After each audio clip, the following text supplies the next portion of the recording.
नमस्कार शेतकरी मित्रांनो, मी दयानंद लोहार. आज दिनांक 9 सप्टेंबर 2025 रोजी आपण सदाबहार पेरू आणि त्यासोबत जापनीज झेन आंबा या 1 एकरच्या प्लॉटमध्ये आहे. तर या ठिकाणी बघू शकता, गेल्याच वर्षी आंब्याची लागवड केली होती आणि किती मोठे आंबे झालेले आहेत. एकेका झाडाला, प्रत्येक झाडाला तुम्हाला या ठिकाणी आंबे बघायला मिळतील.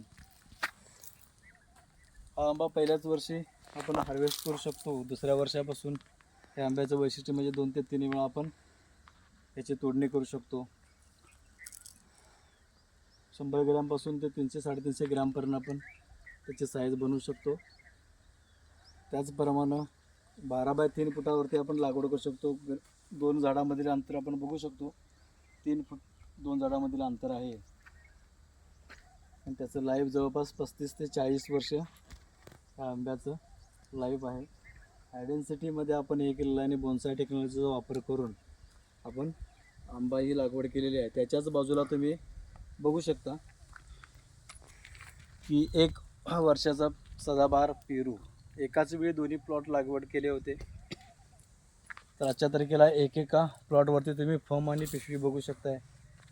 सर्वसाधारण 30-40 एकेका झाडाला पहिल्याच वर्षी फळं आहेत. प्रत्येक झाडाला तुम्हाला फळं बघायला मिळतील. सदाबहार पेरूचं वैशिष्ट्य आहे 200 ग्रॅमपासून ते 1000 ग्रॅमपर्यंत आपण तो बनवू शकतो. लागवड केल्यापासून आपण सर्वसाधारण 7व्या ते 8व्या महिन्यापासून पहिला तोडा घेऊ शकतो. तिथून पुढे आपल्याला दरवर्षी प्रतिवर्षी 12ही महिने त्याला पूर्णपणे फ्रूट येतात.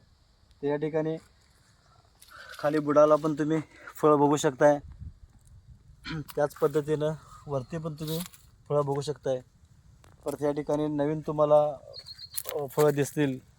परत या ठिकाणी फुलं पण दिसतील. एकाच झाडाला या सर्व प्रकारच्या गोष्टी तुम्हाला बघायला मिळतील. त्यामुळे त्याला सदाबहार हे नाव दिलेलं आहे. 12ही महिने याचं आपण उत्पन्न घेऊ शकतो.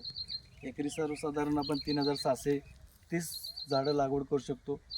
तसं आंब्याची आपण एकरी 1200 ते 1800पर्यंत झाडं आपण लावू शकतो 1 एकरमध्ये. आणि मिक्स फ्रूट फार्मिंगमध्ये बोन्साय आणि हायडेन्सिटीचा वापर करून कमी जागेमध्ये जास्तीत जास्त उत्पन्न आपण घेऊ शकतो. धन्यवाद.